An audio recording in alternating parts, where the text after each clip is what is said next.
बस यादगार भी है, ऐतिहासिक भी है। इससे पहले मुझे लोकसभा में भी अपनी भावना को व्यक्त करने का अवसर मिला था। अब राज्यसभा में भी आज आपने मुझे अवसर दिया है, मैं आपका आभारी हूं। आदरणीय सभापति जी, हमारे संविधान में राज्यसभा की परिकल्पना उच्च सदन के रूप में की गई है। संविधान निर्माताओं का ये आशय रहा है कि ये सदन राजनीति की आपाधापी से ऊपर उठ करके गंभीर बौद्धिक विचार विमर्श का केंद्र बने और देश को दिशा देने का सामर्थ्य यहीं से निकले, ये स्वाभाविक देश की अपेक्षा भी रहे और लोकतंत्र की समृद्धि में ये योगदान ही उस समृद्धि को में अधिक मूल्य वृद्धि कर सकता है। आदरणीय सभापति जी, इस सदन में अनेक महापुरुष रहते हैं, मैं सबका उल्लेख तो न कर पाऊं, लेकिन लाल बहादुर शास्त्री जी हो,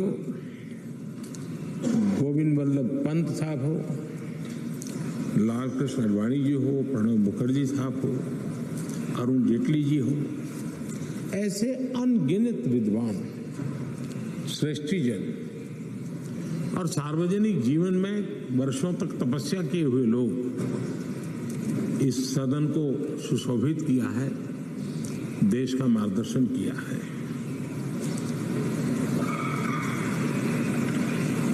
ऐसे कितने ही सदस्य जिन्होंने एक प्रकार से व्यक्ति स्वयं में एक संस्था के रहे, एक इंडिपेंडेंट थिंक टैंक के रूप में अपना सामर्थ्य देश को उसका लाभ देने वाले लोग भी हमें रहे हैं। संसदीय इतिहास के शुरुआती दिनों में डॉक्टर सर्वपल्ली राधाकृष्णन जी ने राज्यसभा के महत्व पर कहा था कि parliament is not only a legislative but a deliberative body।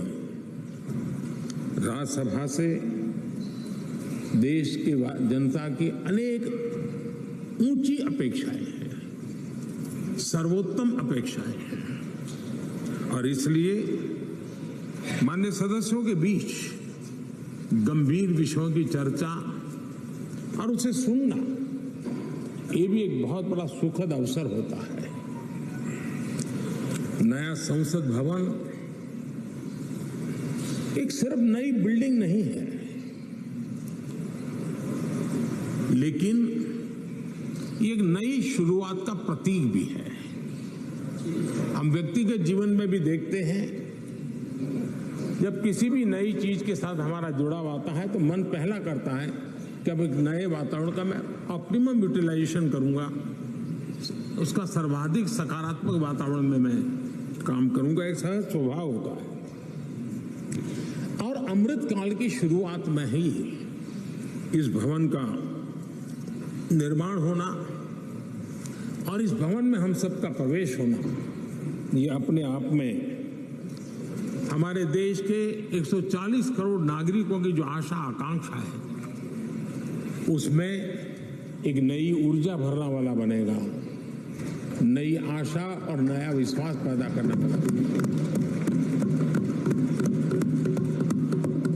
आदरणीय सभापति जी, हमें तय समय सीमा में लक्ष्यों को हासिल करना है, क्योंकि देश, जैसा मैंने पहले भी कहा था, ज्यादा प्रतीक्षा नहीं कर सकता है। कालखंड था जब सामान्य मन को लगता था कि ठीक है, हमारे माँ बाप भी ऐसे गुजारा किया, हम भी कर लेंगे, हमारे नसीब में ये था, हम जी लेंगे। आज समाज जीवन की और खास करके नई पीढ़ी की सोच वो नहीं है, और इसलिए हमें भी नई सोच के साथ, नई शैली के साथ सामान्य मानवी की आशा आकांक्षाओं की पूर्ति के लिए हमारे कार्य का व्याप भी बढ़ाना पड़ेगा। हमारी सीमा, सोचने की जो सीमाएं हैं, उससे भी हमें आगे बढ़ना पड़ेगा, और हमारी क्षमता जितनी बढ़ेगी उतना ही देश की क्षमता बढ़ाने में हमारा योगदान भी बढ़ेगा। आदरणीय सभापति जी, मैं मानता हूं कि इस नए भवन में, ये उच्च सदन में, हम अपने आचरण से, अपने व्यवहार से संसदीय शुचिता के एक प्रतीक के रूप में देश की विधानसभाओं को, देश की स्थानीय स्वराज की संस्थाओं को, वहां की सारी व्यवस्थाओं को प्रेरणा दे सकते हैं। और मैं समझता हूं कि ये स्थान ऐसा है कि जिसमें ये सामर्थ्य सबसे अधिक है, और इसका लाभ देश को मिलना चाहिए, देश के जनप्रतिनिधियों को मिलना चाहिए, चाहे वो ग्राम प्रधान के रूप में चुना गया हो, चाहे वो संसद में आया हो। और ये परंपरा यहां से हम कैसे आगे बढ़ाएं। आदरणीय सभापति जी, पिछले 9 वर्ष से आप सबके साथ से, सहयोग से देश की सेवा करने का हमें मौका मिला। कई बड़े निर्णय करने के अवसर आए और बड़े महत्वपूर्ण निर्णयों पर फैसले भी हुए, और कई तो फैसले ऐसे थे जो दशकों से लटके हुए थे। उन फैसलों को भी, और ऐसी बातें थी जिसको बहुत कठिन माना जाता था, मुश्किल माना जाता था, और राजनीतिक दृष्टि से तो उसको स्पर्श करना भी बहुत ही गलत माना जाता था। लेकिन सबके बावजूद भी हमने उस दिशा में कुछ हिम्मत दिखाई। राज्यसभा में हमारे पास उतनी संख्या नहीं थी, लेकिन हमें एक विश्वास था कि राज्यसभा दलगत सोच से ऊपर उठ करके देश हित में जरूर अपने फैसले लेगी। और मैं आज बड़े संतोष के साथ कह सकता हूं कि उदार सोच के परिणाम हमारे पास संख्या बल कम होने के बावजूद भी आप सभी माननीय सांसदों की मैच्योरिटी के कारण, समझ के कारण, राष्ट्रहित के प्रति अपनी जिम्मेवारी के कारण, आप सबके सहयोग से हम कई ऐसे कठिन निर्णय भी कर पाए, और राज्यसभा की गरिमा को ऊपर उठाने का काम सदस्य संख्या के बल पर नहीं, समझदारी के सामर्थ्य पर आगे बढ़ा। इससे बड़ा संतोष क्या हो सकता है। और इसलिए मैं सदन के सभी माननीय सांसदों का, जो आज वह हैं, जो इसके पहले थे, उन सब का धन्यवाद करता हूं। आदरणीय सभापति जी, लोकतंत्र में कौन शासन में आएगा, कौन नहीं आएगा, कौन कब आएगा, ये क्रम चलता रहता है, वो बहुत स्वाभाविक भी है, और वो लोकतंत्र की स्वाभाविक उसकी प्रकृति और प्रवृत्ति भी है। लेकिन जब भी विषय देश के लिए सामने आए, हम सब ने मिलकर के राजनीति से ऊपर उठ करके देश के हितों को सर्वोपरि रखते हुए कार्य करने का प्रयास किया है। आदरणीय सभापति जी, राज्यसभा एक प्रकार से राज्यों का भी प्रतिनिधित्व करती है। एक प्रकार से कोऑपरेटिव फेडरलिज्म, और अब हम जब कॉम्पिटिटिव कोऑपरेटिव फेडरलिज्म पर बल दे रहे हैं, तब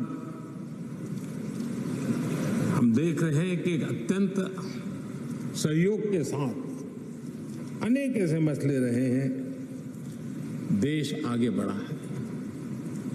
कोविड का संकट बहुत बड़ा था, दुनिया ने भी परेशानी झेली, हम लोगों ने भी झेली है, लेकिन हमारे फेडरलिज्म की ताकत थी कि केंद्र और राज्यों ने मिलकर के जिससे जो बन पड़ता है बन कर करके देश की बहुत बड़े संकट से मुक्ति दिलाने का प्रयास किया।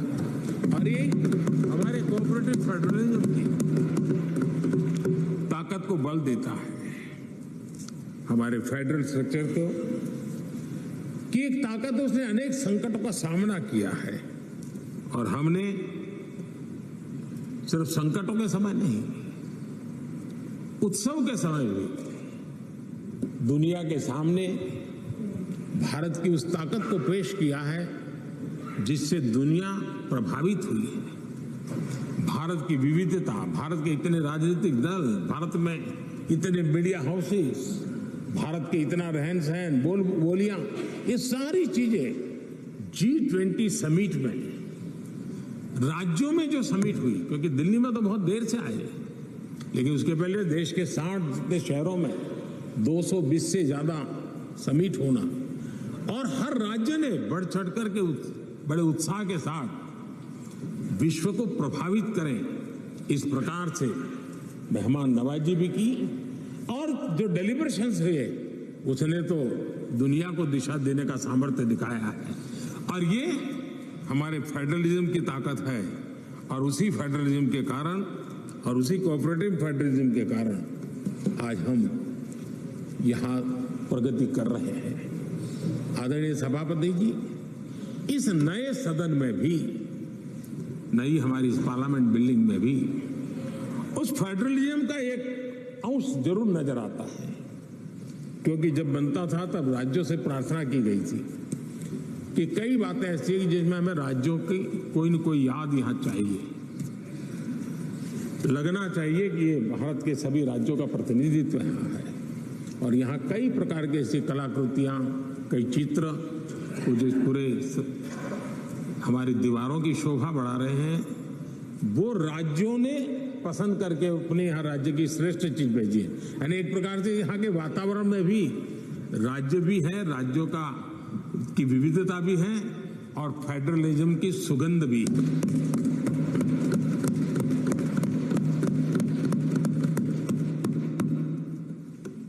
आदरणीय सभापति जी, टेक्नोलॉजी ने जीवन को बहुत तेजी से प्रभावित किया है। पहले जो टेक्नोलॉजी में बदलाव आते में 50 साल लग जाते थे, वो आजकल कुछ हफ्तों में आ जाते हैं। आधुनिकता अनिवार्यता बढ़ गई है, और आधुनिकता को मैच करने के लिए हमने अपने आप को भी निरंतर डायनेमिक रूप से आगे बढ़ाना ही पड़ेगा, तब जाकर के उस आधुनिकता के साथ हम कदम से कदम मिलाकर के आगे बढ़ सकते हैं। आदरणीय सभापति जी, पुराने भवन में हमने, जिसको अभी आपने संविधान सदन के रूप में कहा, हमने वहां कभी आजादी का अमृत महोत्सव बड़े आन बान शान के साथ मनाया। 75 साल का हमारी यात्रा की तरफ हमने देखा भी, और नई दिशा, नया संकल्प करने का प्रयास भी शुरू किया है। लेकिन मुझे पूरा विश्वास है कि नए संसद भवन में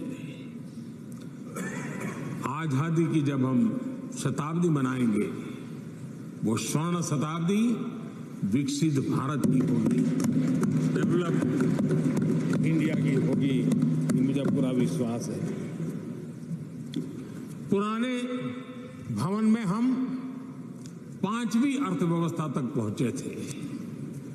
मुझे विश्वास है कि नई संसद भवन में हम दुनिया की टॉप 3 इकोनॉमी में स्थान प्राप्त करेंगे।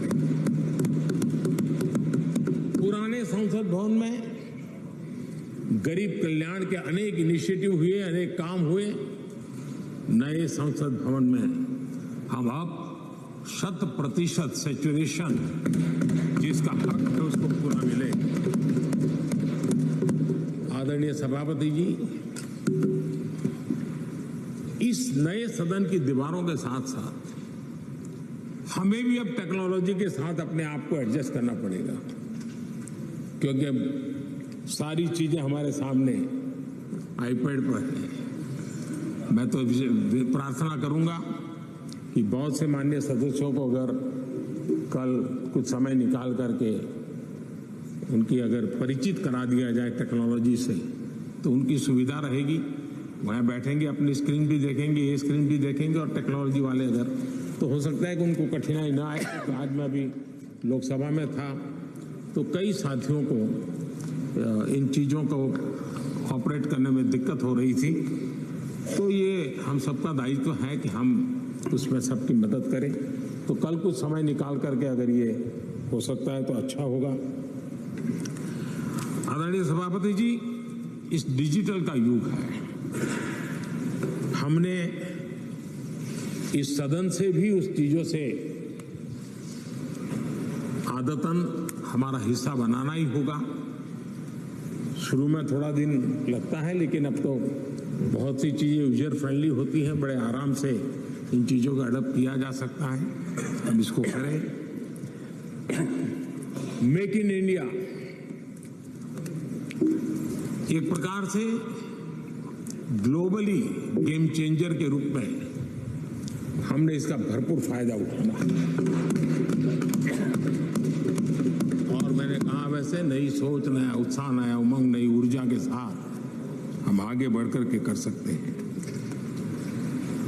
आदरणीय सभापति जी, आज नया संसद भवन देश के लिए एक महत्वपूर्ण ऐतिहासिक फैसले का साक्षी बन रहा है। अभी पार्लियामेंट लोकसभा में एक बिल प्रस्तुत किया गया है, वहां पर चर्चा होने के बाद यहां भी आएगा।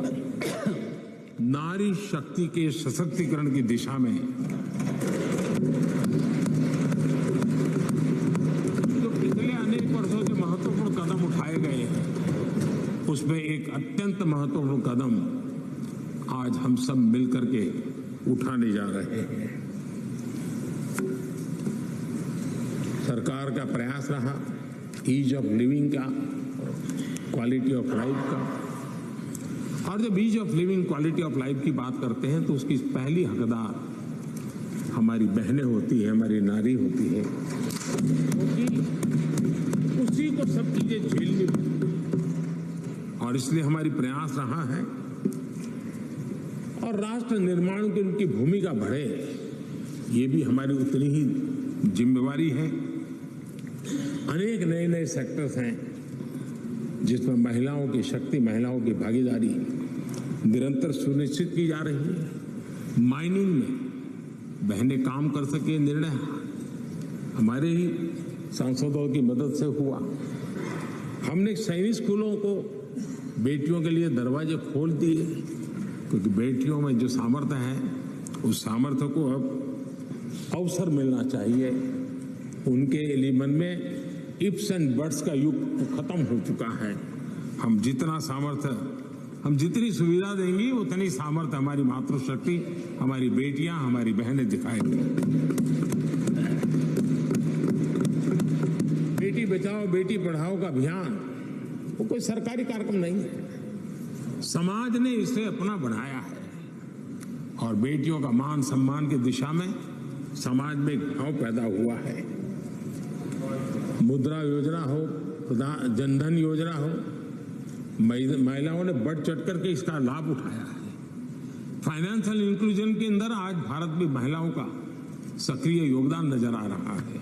ये अपने आप में मैं समझता हूं उनके परिवार के जीवन में भी उनके सामर्थ्य को प्रकट करता है, जो सामर्थ्य अब राष्ट्र जीवन में भी प्रकट होने का वक्त आ चुका है। हमारी कोशिश रही है कि हमारे माताओं बहनों के स्वास्थ्य को ध्यान में रखते हुए उज्ज्वला योजना, हमें मालूम है गैस सिलेंडर के लिए पहले एमपी के घर के चक्कर काटने पड़ते थे। गरीब परिवारों तक उसको पहुंचाना, मैं जानता हूं बहुत बड़ा आर्थिक बोझ है, लेकिन महिलाओं के जीवन को ध्यान में रखते हुए उस काम को किया। महिलाओं के सम्मान के लिए ट्रिपल तलाक लंबे अरसे से राजनीतिक दृष्टि से राजनीतिक लाभालाभ का शिकार हो चुका था। इतना बड़ा मानवीय निर्णय, लेकिन हम सभी माननीय सांसदों की मदद से उसको कर पाया। नारी सुरक्षा के लिए कड़े कानून बनाने का काम भी हम सब कर पाए हैं। विमेन लेड डेवलपमेंट G20 की सबसे बड़ी चर्चा का विषय रहा और दुनिया के कई देश हैं जिनके लिए विमेन लेड डेवलपमेंट विषय थोड़ा सा नया सा अनुभव होता था, और जब उनकी चर्चा में सुर आते थे कुछ अलग सी सुर सुनने को मिलते थे। लेकिन G20 के डिक्लेरेशन में सबने मिलकर के विमेन लेड डेवलपमेंट के विषय को अब भारत से दुनिया की तरफ पहुंचा है, ये हम सब के लिए गर्व है। आदरणीय सभापति जी, इसी बैकग्राउंड में लंबे अरसे से विधानसभा और लोकसभा में सीधे चुनाव में बहनों की भागीदारी सुनिश्चित करने का विषय है, और ये बहुत समय से आरक्षण की चर्चा चली थी। हर किसी ने कुछ न कुछ प्रयास किया है, और लेकिन ये 1996 से इसकी शुरुआत हुई है, और अटल जी के समय तो कई बार बिल लाए गए, लेकिन नंबर कम पड़ते थे, कुछ उग्र विरोध का भी वातावरण रहता था। एक महत्वपूर्ण काम करने में काफी असुविधा होती थी। लेकिन जब नए सदन में आए हैं, नया होने का एक उमंग भी होता है, तो मुझे विश्वास है कि ये जो लंबे अरसे से चर्चा में रहा विषय है, अब इसको हमने कानून बना करके हमारे देश की विकास यात्रा में नारी शक्ति की भागीदारी सुनिश्चित करने का समय है।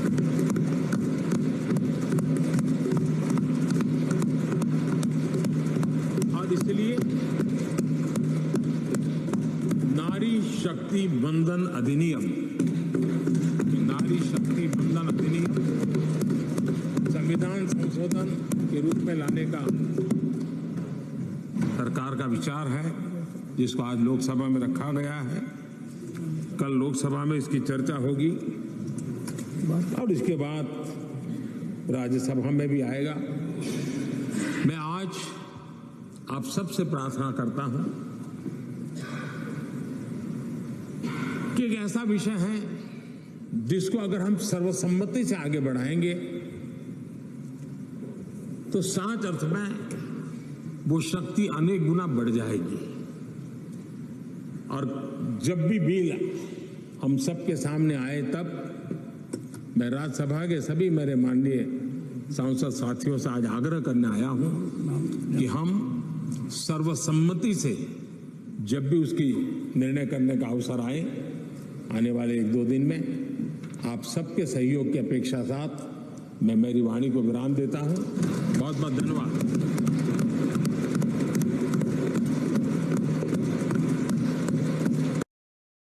चैनल पर मैंने एक महत्वपूर्ण मुद्दे पर डिबेट ज्वाइन किया। भारतीय जनता पार्टी की तरफ से उनके राष्ट्रीय प्रवक्ता और अपने आप को सुप्रीम कोर्ट का वरिष्ठ वकील बता एक बार जोरदार तालियों के साथ माननीय मुख्यमंत्री महोदय का अभिनंदन करें, स्वागत करें। Good morning everyone. Sorry we आप लोग विडोडो, योर मैजेस्टी, एक्सेलेंसीज, नमस्कार।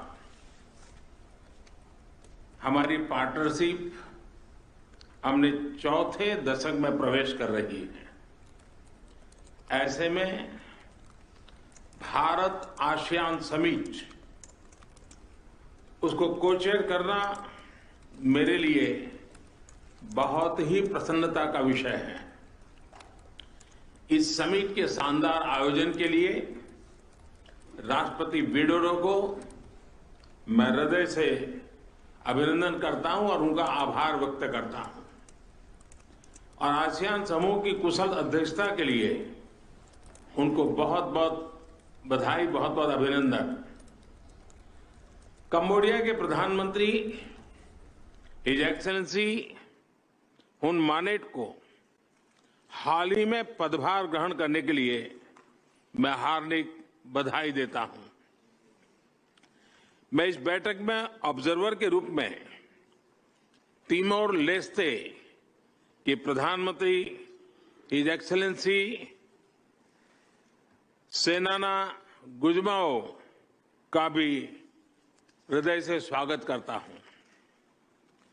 योर मैजेस्टी, एक्सेलेंसी, हमारी हिस्ट्री और ज्योग्राफी भारत और आसियान को जोड़ते हैं।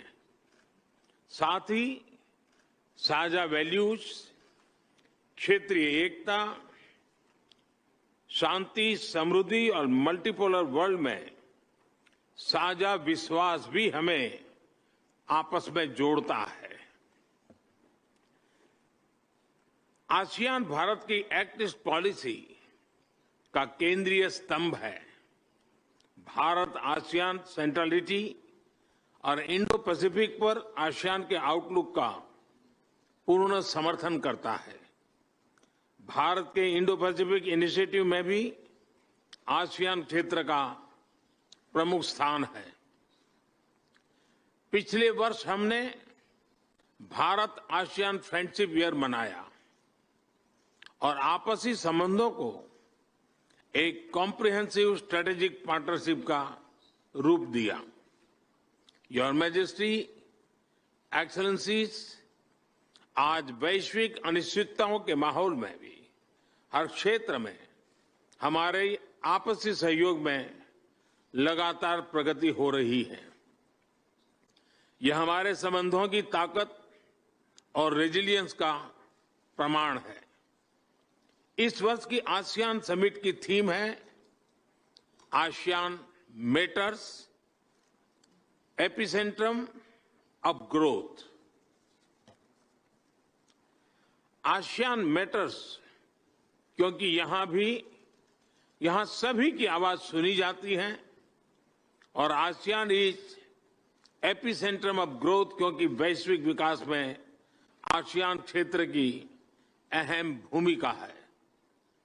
वसुधैव कुटुंबकम, one earth, one family, one future की यही भावना भारत की G20 अध्यक्षता की भी थीम है।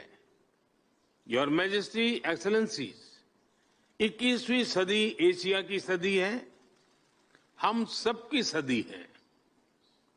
इसके लिए आवश्यक है कि हम एक rules based post Covid world order का निर्माण और मानव कल्याण के लिए सबका प्रयास, फ्री और ओपन इंडो पैसिफिक की प्रगति में और ग्लोबल साउथ की आवाज को बुलंद करने में हम सबके साझे हित है।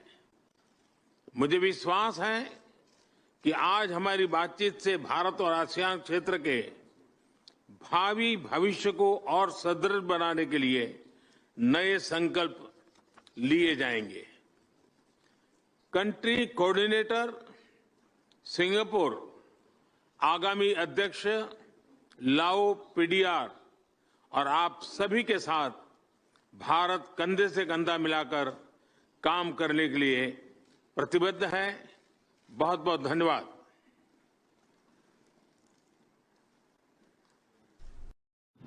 नाम जो है, नामकरण जो है इंडिया रखा गया है और हमारा नारा है जुड़ेगा भारत, जीतेगा इंडिया। अभी जो राष्ट्रपति की तरफ से जो कार्ड बटाया जा रहा है वहाँ प्रेसिडेंट ऑफ इंडिया लिखा जाता है, तो वहाँ इन लोगों ने प्रेसिडेंट ऑफ भारत लिखा है। अब भारत का संविधान अगर आप खोलिएगा, भारत का संविधान अगर अंग्रेजी वर्जन खोलिएगा तो उसमें लिखा होता we the people of India. वही अगर हिंदी में बोलिएगा तो हम भारत के लोग, भारत आता है और हमारे नारे में भारत भी है और इंडिया भी है। मतलब जो नामकरण जो गठबंधन का हुआ है, इससे इतने ये लोग डरे हुए हैं कि नाम जो है बदल रहे हैं। बताइए, अब इंडिया नाम लेने में भी कतरा रहे हैं। किस बात का डर है भाई? We are proud to be Indian. हमें गर्व है कि हम भारत के लोग हैं। और आपको आज इंडिया का नाम लेने में जो है दिक्कत हो रहा है। कहाँ कहाँ से नाम हटाइएगा, कौन कौन पन्ने से नाम हटाइएगा। प्रधानमंत्री जी विदेश जाइएगा तो आपको लोग यही बुलाएंगे कि प्राइम मिनिस्टर ऑफ इंडिया। कहाँ कहाँ से? तो आज अब भारत भी जोड़ रहे हैं तो हम लोगों के तो नारा में ही भारत है। हिंदी में भारत बोलता है लोग, अंग्रेजी में जो है इंडिया बोलता है, और संविधान के पवित्र किताब में इसका मेंशन है। लेकिन किस बात का डर है? कहाँ कहाँ से नाम हटाएंगे तो पता नहीं। तो